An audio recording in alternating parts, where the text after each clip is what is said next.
Welcome back to Rise and Rouse, a podcast for people who give a damn. I'm your host, Erin Allgood, social impact strategist and small business owner.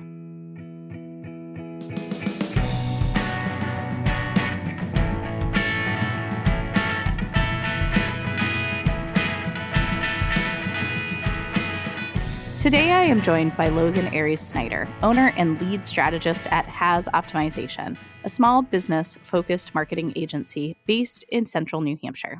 They take particular pride in serving nonprofits and businesses owned by marginalized people and spend their limited free time as a guardian ad litem with CASA. Throughout our conversation, Logan and I discuss how to launch a small business out of freelance work, what true community looks like, and why holding room for understanding others is so important. Logan's story is one of resilience, compassion, and the belief in the power of change, and I hope you enjoyed as much as I did. I'm so excited for this conversation today. I don't remember exactly how we first connected, but I think it was like we met up in a Facebook group or something. I needed something for a client, and you were like, hey, I do this thing, and then we've just been in each other's orbit, which makes me really happy. Yeah, I don't really remember either. I mean, that's like the best origin stories for sure. So, Logan, you are the owner and lead strategist at Has Optimization, a small business focused on doing marketing based in central New Hampshire. And your clients really are from a variety of industries, but you really do specialize in serving nonprofits and businesses owned by marginalized people. And, you know, you do all sorts of other amazing things like ride horses, sing, volunteer as a guardian ad litem, all of these wonderful things that we'll have a chance to cover throughout our conversation today. Yeah, is there anything that you want to add? No, that's a pretty good summary of what I do most days. I could list off like 16 other things that I get into. Sometimes people ask me what I've been up to lately. I'm like, here's like 87 things that I've been doing. Too many things. I'm the same way too. That's just kind of how that goes. I think that like those of us, especially those of us who own our own businesses, like we have the freedom to be able to have our hands in a lot of different things. Yeah, so we do. Some of us are bad at saying no to things. I resonate with that quite a bit. One of the things when we were talking before that I was so interested in is how you came to do the work that you do right now, because you have a fun, like circuitous journey to that moment. And I think that it's fun for other folks to hear that, just because so many people think that like life should be so straightforward and should be like A, B, C, D. And it like never happens like that. It's much more squiggly. So I'd love for you to share a little bit about your background and how you got that's there. Totally true. I actually had that conversation with a friend yesterday.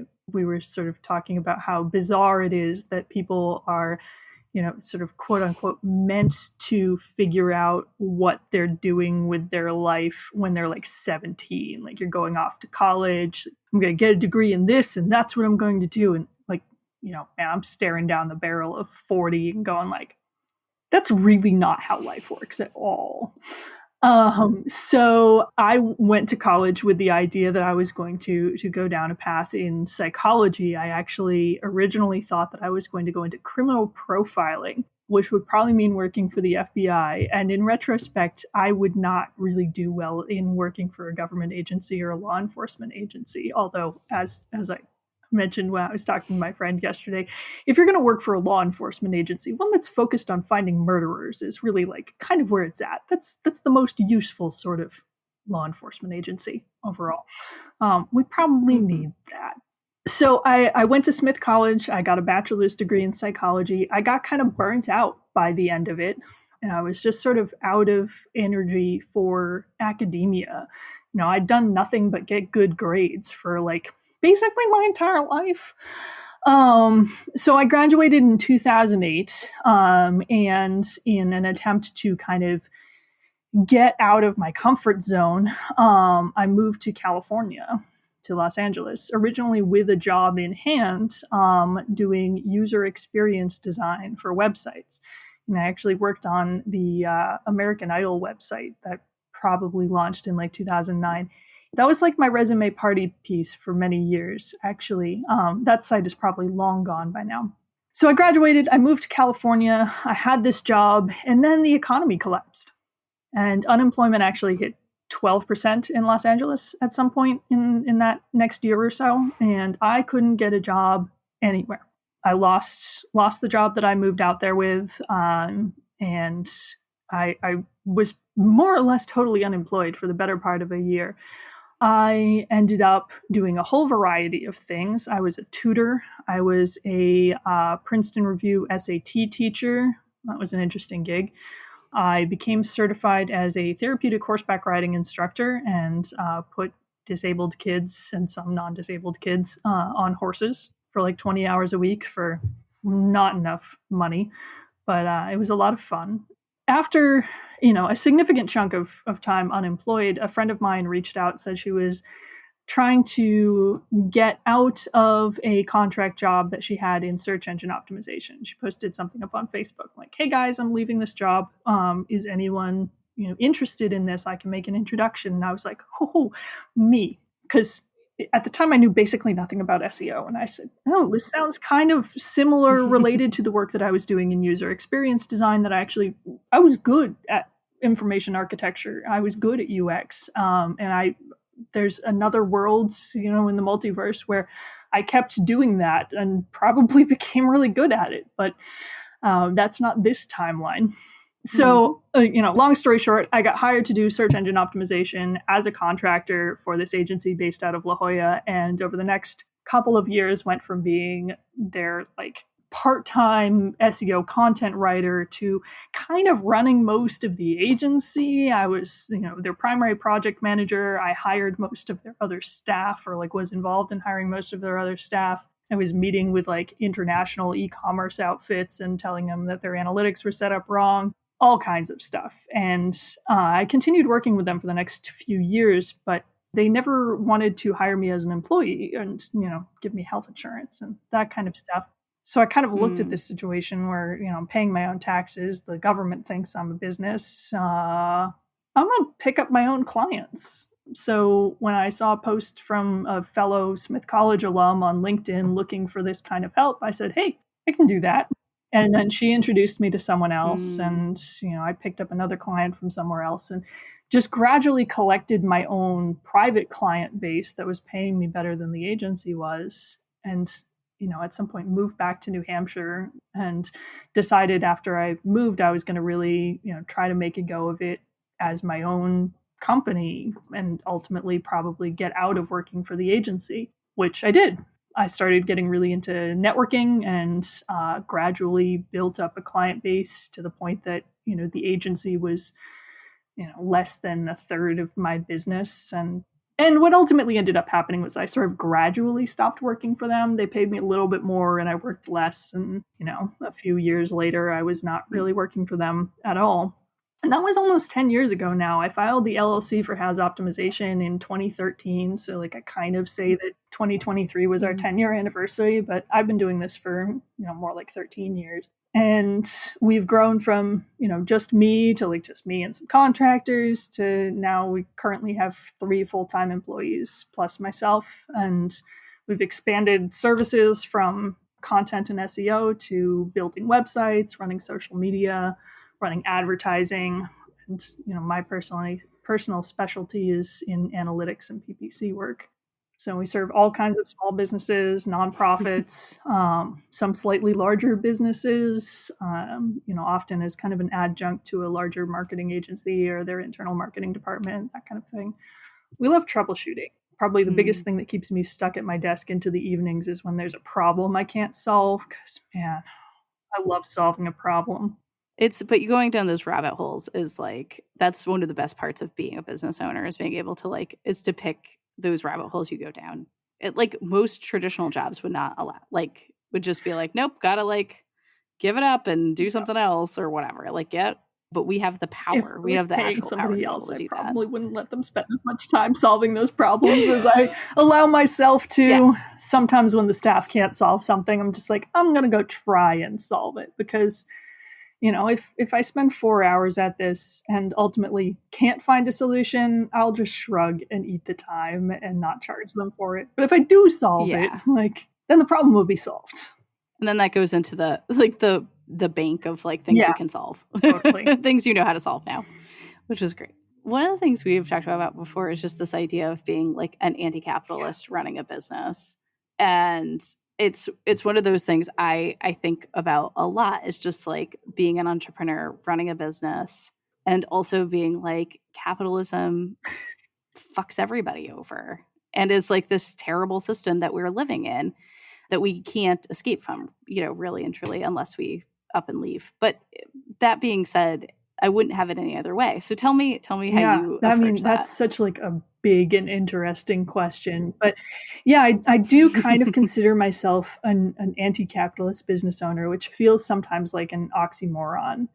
Like there's the thing that people say there's no ethical consumption under capitalism, and there's also probably no ethical Mm, business management under capitalism. I mean, we're all just trying to survive this system at the end of the day. And yeah. as individuals, we have relatively little power to affect the system as a whole. We can only really affect the things that we can touch. And I've sort of taken the same kind of tactic in my involvement in politics, which is to say, I don't try to run for Senate, but I'm on the planning board. I'm Yeah. affecting the things that I can affect with the time and the resources that are available to me. So as a business owner, I try to engage in capitalism as ethically as is possible. I try not to sell people things that they don't need. I try to charge fair prices. I try to pay my staff as well as possible. You look at like the CEO to worker price pay Yeah. ratios and stuff. I don't pay myself very much more than my staff. And sometimes I feel guilty about paying myself any more than my staff because that's the kind of person I am. Yeah. Uh, on the other hand, I lived in Los Angeles poverty for a few years trying to build this. So I'm not going to feel too guilty about that aspect either. But it's like I make a few $1,000s more a year than my best paid staff on salary. And then if we make a profit, that's great. And if we don't, well, I have to eat that as the business owner. So that's the risk. We also take a lot of pride in working with marginalized business owners and, with nonprofit organizations and other people who are not always super well served by marketing, which is, certainly one of the most capitalist of the organizational structures one could have in a business, ironically. But we work with a lot of business owners who are, BIPOC or LGBTQ or, otherwise marginalized. Like one of our nonprofits is actually run by somebody who's blind. Like business owners who are disabled are also kind of Mm, in that category. We try to make sure that people who might not necessarily have access to our level of services, at other agencies can get access to it here. We even donate some services to some organizations here and there. I and everyone who works here, like we want to be able to like look ourselves in the face in the mirror and feel decent about what we do for a living, despite the fact that we all are living in this capitalist hellscape. So, we want to run things as, ethically as we can and, to try and make the world at least a slightly better place where we can do what you are capable of doing with the things that you can affect. I've also made a point of hiring kind of like a diverse and interesting staff here. We have a lot of staff who are queer and neurodivergent and, trans like myself. And that's a space that I've tried to make for my people, is a space where it's safe to be yourself and to bring yourself to work. one of the things I know you've had a big hand in, is like creating the Affirming Spaces project, and that website, and I'm a ASP community partner. I do you want to talk about I that a little bit? love Because that that's a really cool project. project. Yeah. So the ASP Affirming Spaces project is this website that kind of acts as a directory of businesses that have not only, sort of hand raised, yes, I'm cool with queer and trans people, but have actually gone through ASP's little training program to, make sure that you have the basic 101 skills of being good to your LGBTQ clientele and staff and so on and so forth. That was a project that I wanted to do. Like I wanted to create that site for years and was like, I don't have time to do this properly. I don't have time to do this project justice.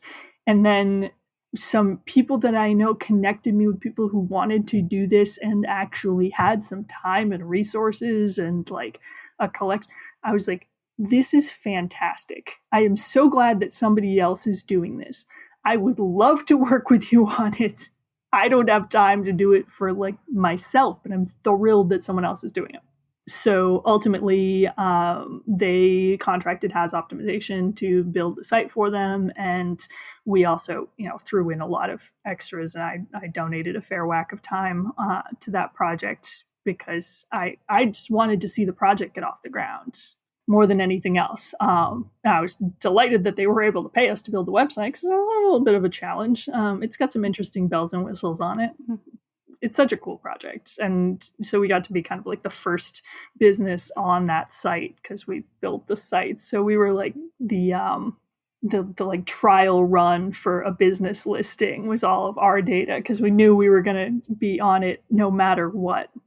Great group of people. And I think it's still up. The photo that's on their homepage I actually took because my partner Felipe came out to Wrong Brain in Dover, to do like a photo shoot basically of trans people shopping to fill in the site, and took a ton of pictures of a whole bunch of us who were involved in the project. Like at the end of the day, I was shooting some random shots with his camera while he was literally buying something for real from Sam. And for whatever reason, the picture that ended up fitting best in the homepage was one that I actually took. So it's just kind of a funny moment. We took so many pictures, and the one that ended up getting kept is the one that I snapped. I'm so glad that those spaces exist for folks like it, and for folks like me, because I'm a queer person too. And it like was when I finally came out in my 30s, the only reason why I was able to come out was because I had a group of people who I knew like loved and accepted me. And it made it so easy to be able to like finally say it out loud. And it was, and all of those same people are like connected to Wrong Brain. That's how I learned about Wrong Brain and so on and so forth. I had lived for Dover for like probably a decade before I knew about, about Wrong Brain or even just had like a queer community to be able to like connect with. And I was just so grateful for that. Like I look back at my life, 6 years ago, and it was completely different. And I credit so much of like the positive change to being part of this community. It's amazing. And so affirming spaces is just one of those, it's just like the cherry on the top of the sundae. You know what I mean? It makes it so much more, like all of those spaces are now accessible to people. Yeah, I think they have a really great goal. And I think it is awesome that they're not only, sort of taking self-report data, but also like doing the hard work of teaching people. Because that's, as a trans person, having to just educate people all the time is a lot. It's a lot of weight to carry. And I absolutely understand the people who say things like, it's not my job to educate you. And I don't want to do that. Like, I get why people feel that way. For me, I always feel like it's my responsibility to educate people so that other people don't have to, because I can handle it and not everyone can. And that's especially true when, we're talking about, say, like young people or people who've just come out or anyone who's not as sort of secure in their identity or not as assertive or, not as like mentally tough. Like, and there's tons of people out there for whom educating people about their identity or about trans 101 stuff is just too much. I feel like as someone who feels like they can handle doing that, I have a responsibility to do some of it so that other people don't have to. So the people who can't handle it don't have to handle it.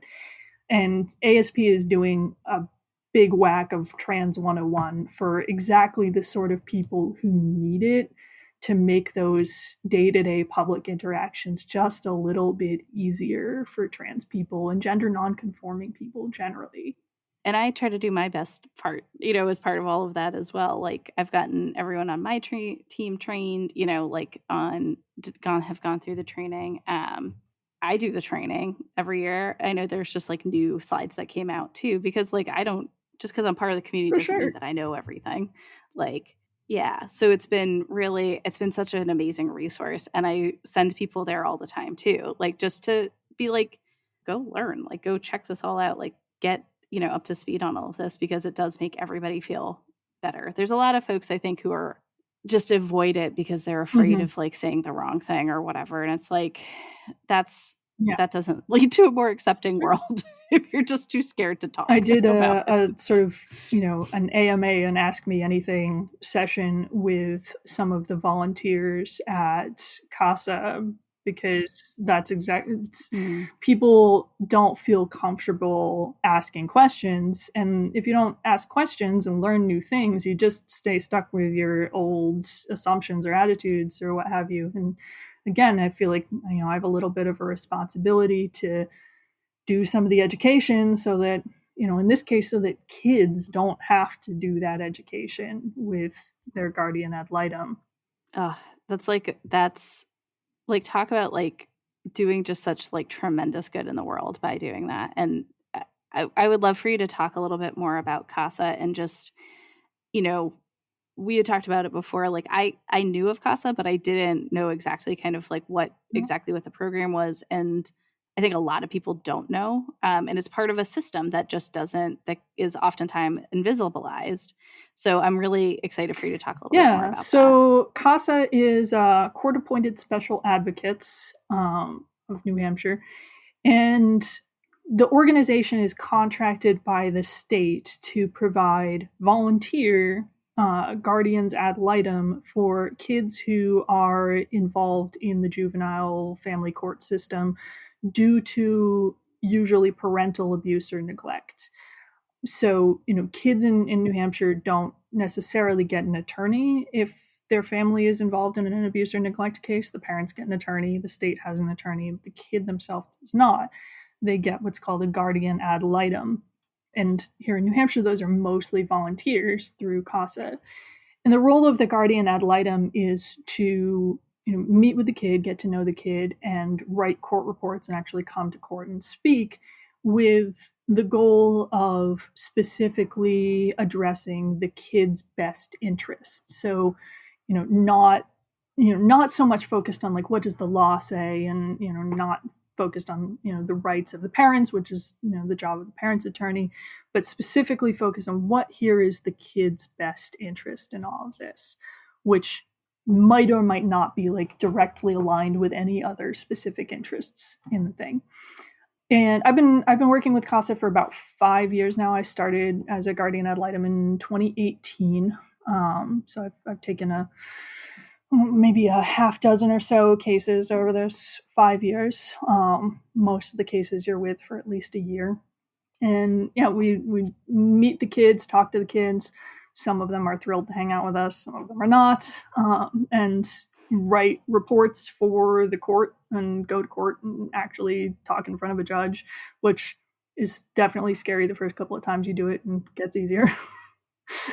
But I'm one of a very small number, I think maybe 2 or 3 trans-identified guardians ad litem with CASA of New Hampshire, and I believe I'm still the only non-binary identified guardian ad litem with CASA of New Hampshire. So I've got a little bit of a reputation in the organization as like, oh, we have a trans kid, let's talk to Logan about it. That's definitely how I picked up one of my more recent cases. I had basically a full caseload, and then I got a phone call that was like, we have a trans teenager that really needs an advocate, would you please? I kind of love being able to be that for them, again, because I feel like I'm doing a public service by being that person who can have those conversations with the organization, and the person who that they can send to the house of a trans teenager and know that I'm gonna get it. I'm going to be able to relate to them and not ask that kid a offensive question or what have you. And I appreciated the opportunity to do kind of the basic education for other CASAs as well, because the things that we as young-ish, not as young as we once were, LGBTQ people who are like in the space with other queer people a lot, we don't necessarily realize exactly how ignorant the general public is about what seems really basic to us. Like just as a casual example, like most LGBTQ people know that you say transgender, not transgendered, but non-queer people, especially those who are, closer to our parents' age than their own, they don't know that. They have no idea that that's like not a thing that we say anymore. Or any other terminology, especially like what's correct changes fairly quickly, and if you're not in the community, people just don't know. They literally have no idea. They don't mean to be offensive, but they're really ignorant of like what the current cultural norms are. So I found myself answering questions about like, okay, wait, so what's the difference between like gender identity and sexual orientation? And that I'm like, that's all right, I've got to go way back to the beginning here with this question. And nobody, like, everyone wants to be doing the best things. Like, nobody gets into this work without really wanting to help kids and help families, but they just don't have any connection to that element of queer culture. Like, it's just not directly relevant to their lives, so they don't know. So I think we should run more of those sessions. I think there's a lot of people out there who just really need somebody that they can ask their possibly offensive questions to. And again, this is what comes back to, like, I always feel like I have a responsibility to do some education because I can. It doesn't hurt me. I'm not, like, I might go like, okay, that's a little bit of an offensive question, but I'm not going home and having a mental breakdown about it because it doesn't hurt me. I'm not bothered by this. My skin's thicker than that. Not everyone's is, and that's fine. So 5 years with CASA. It's not an easy volunteer gig. It's definitely not all like feel good all the time. Sometimes it's really hard and painful, and the people that you are working with and talking to are often going through some of the most difficult, painful, awful stuff of their lives. And sometimes people make big turnarounds. They recognize that they've kind of hit bottom in some respect, and they make the changes in their life to make their family functional and able to move forward. And sometimes they can't, for all kinds of reasons. New Hampshire has a really serious opioid abuse problem, and it's really hard for people to kick that habit, even when they're, backed up against a wall. It's not easy stuff. And, so sometimes our job is to say, hey, it's, despite the fact that this parent loves this kid and the kid loves their parent, it's not in the kid's best interest to live with this person because they aren't able to take care of themselves right now. And if you're not able to take care of yourself, you can't really take care of a kid either. And sometimes we have a really, really good day and we get to say, hey, this person's made a huge turnaround and, we think this kid should go back home. Or sometimes, well, unfortunately, this kid's parents couldn't make it happen, but, we were able to find them a really good adoptive home. And sometimes that's the win you get. You get to see a lot of like nuance and complexity within the system, within people, within family systems. Like it's got to like affect you in some big ways. It's a tough gig sometimes. It's definitely one that takes a certain amount of like mental and emotional toughness, because you have to have a lot of compassion for people and a lot of empathy for people. And you have to really be open to the idea that people can change, and you always have to kind of hope for the best for people, because how they were when they met you, because we meet people when they are at that rock bottom point where like DCYF is going, hey, you have a serious problem here, and if it doesn't improve right quick, we're going to have to remove your kids, or we're removing your kids right now and figuring the rest out later. So we meet people when they're at that rock bottom point, and you have to remain open to the idea that they are going to find the strength and the will to change and improve themselves and move forward in a better direction, because some people do. Some people really truly do. And that's always our best case scenarios, is that people really take advantage of the resources that being involved in these terrible situations where now you've got the state involved in your family life, that gives you access to some resources that people don't necessarily have access to otherwise. And if people really lean into that and take advantage of the opportunities, it is life-changing for people. Like, we do see that happen. And I really wish that the Department of Health and Human Services had the funding and the resources and the human power to be able to make more of those resources available to people before they really hit rock bottom. I think that's one of the most unfortunate things about the way the system is currently designed, is that people just either don't know that the resources are out there or don't have a way of accessing resources, like, say parenting classes or drug abuse programs or any of that sort of thing. They don't have access to that until DCYF is coming in and going, hey, there's a big problem here and there's going to be a court case. And that's unfortunate, because that's on a timeline and the clock is ticking. And that keeps people from taking advantage of resources that are available to them, because, they don't want to admit that they have a problem in their life.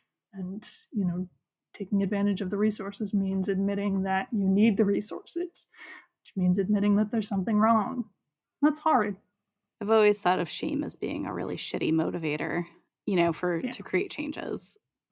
But it's like, I think what you were just saying about like having compassion for folks is so important. And, my brother was, an opioid user for, a long time, and has now been able to be off of it for a number of years. And it took a lot to see him through that whole phase of things. And I think now I've worked with New Hampshire Harm Reduction Coalition they were a client of mine. And it's, even though I had already been shifting my understanding of, substance use disorder and the opioid epidemic and everything, and understanding it in a different light, that really pushed me to understanding it even more in depth. And I really just wish that people could have that kind of compassion for people who are going through, like you said, like the worst parts of their lives, and it's affecting everything, and it's affecting the kids, it's affecting the people around them. And it's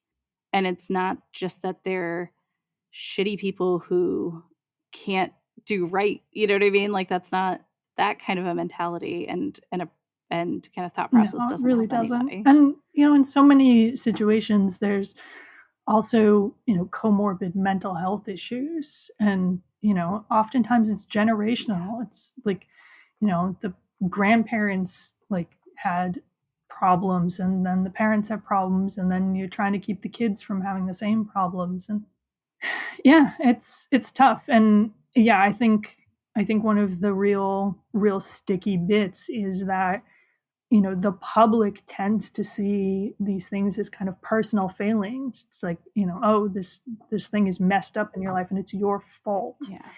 And everyone's got choices in their life, but we don't make choices in a vacuum.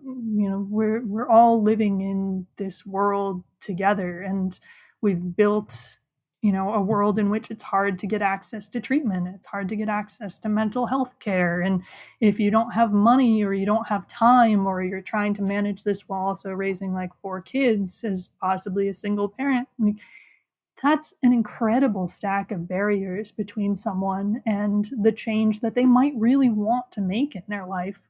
But there's just this huge brick wall of problems that they might not be able to get past on their own. Yeah, I'm, like you, I have a family member who's been down a similar path and has, managed to make real change in their life. And it's really, really important to remain open to the idea that people can change. Having a drug abuse problem or, whatever problem, it's not forever. That's not who that person is. It's a problem that they're experiencing. And, I think if you give people the grace of assuming that with enough support, they can make real change in their life, some people will. It's like incredibly powerful work and incredibly important work that you're doing with CASA. I'm glad that they have someone like you there, helping the kids through those really hard moments, and then in holding the space for that kind of change. That's huge. Thanks. I mean, it's a great organization, and I really encourage people, who feel called to do it to check it out, consider volunteering. It's not an insignificant time commitment, and it's a tough thing for people to do if they have a full-time job with a regular schedule, because you do have to be in court a few times a year. And it's not for everyone. It's emotionally difficult sometimes, but if it's something that feels interesting to you, talk to them, because it's a really valuable thing and it's a really worthwhile thing. And I know that they would very much like to see a more diverse coalition of CASAs, younger, non-white, queer, all of those things, because due to the nature of the work, it's dominated by people who are retired. It's mostly older, relatively affluent, mostly white people. And it would be really good for the organization to have a CASA base that more reflected the people that we tend to be working with. Most of the parents of kids that I work with are more or less my age. And, sometimes they have teenage kids, which feels wild to me. Most of the parents I've worked with are within, 5 or so years of my age. But most of the CASAs that I know, and even the supervisors that I know, are upwards of 60, so closer to my parents' age. So yeah, it's not for everyone, but they do a fantastic training for you. You go through 40 hours of training to do this, and they're really, really good about supporting their volunteers. I've worked with a bunch of different supervisors, and they have all 100% of them, they've been fantastic about, telling me that I was doing a good job, giving me good feedback, telling me that I'm appreciated. They send you cards. It's not a volunteer gig where, you feel like you're kind of just churned through the system. You really do get the sense that you're appreciated by your supervisors and by the organization. And that feels really good, especially for me as a business owner. As a business owner, you don't have a supervisor. You might get some good feedback from your clients, and maybe you get some positive feedback from your team or what have you. But it's not like working a regular job where you've got a supervisor who's going to give you a performance review or whatever. So you don't get a lot of kind of external input from somebody who's objective on the matter, going, "You're doing a good job. Thank you for being here." And so that's something I particularly value about my CASA supervisors, is that no, you're doing a great job. Thank you so much. You're doing good work here. Sometimes you really need that. And I think it's really, really important for, an organization like this, that the volunteers work hard. It is a tough gig. It's an important gig. It's a rewarding gig, but it's hard.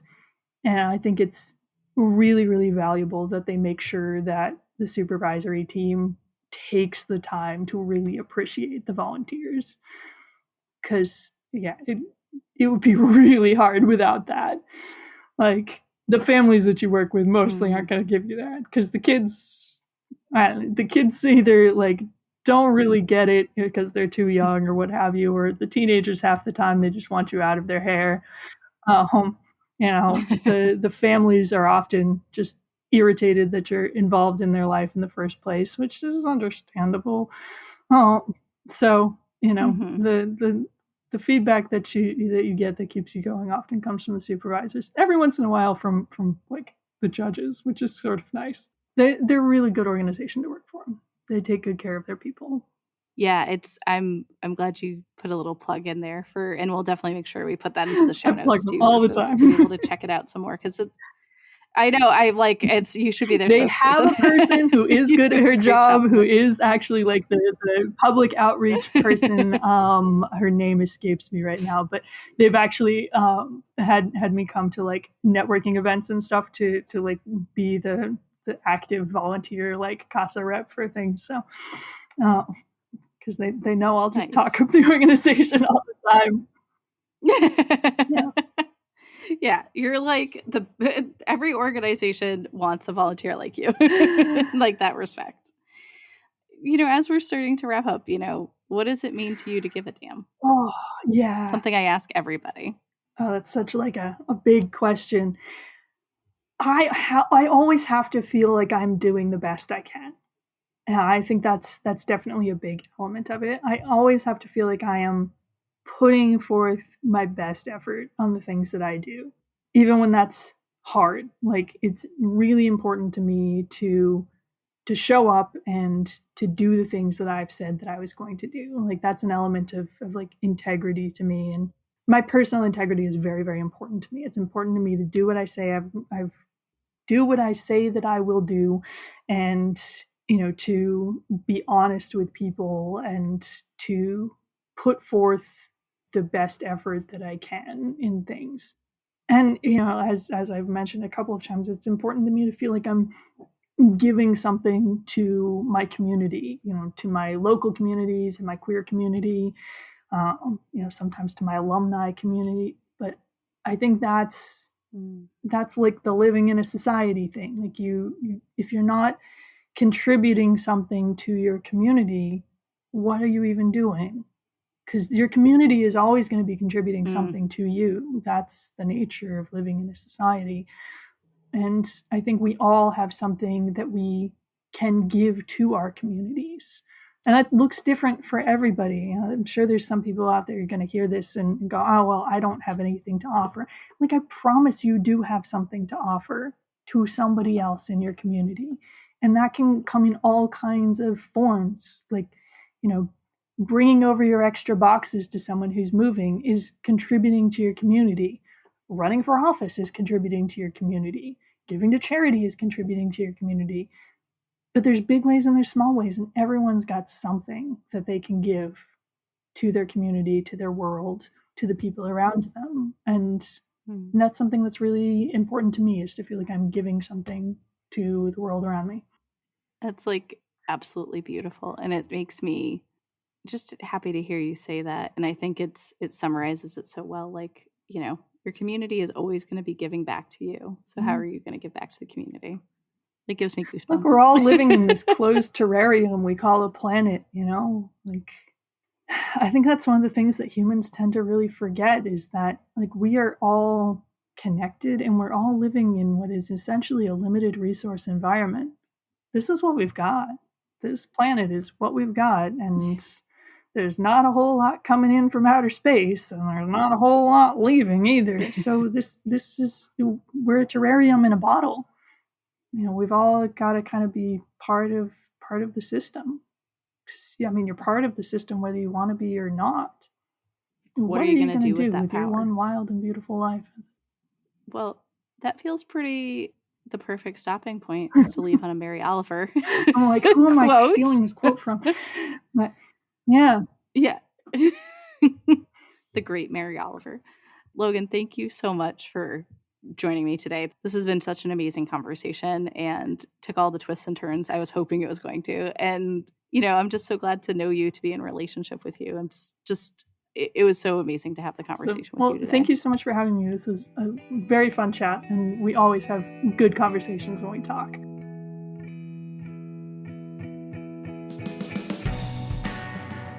Rise and Rouse is created and hosted by me, Erin Allgood. It is produced and edited by Steph George of Stefania Audio. Production support from Grace Cleary-Morin and Jana Krizanova. Our theme music is written and produced by Chris Marion. If you enjoyed this conversation, please leave a 5-star rating and review to help us reach more people. Make sure to follow Rise and Rouse wherever you listen to podcasts so you never miss your chance to hear from someone who gives a damn. Follow us on Instagram @Rise and Rouse, and sign up for my newsletter by going to allgoodstrategies.com.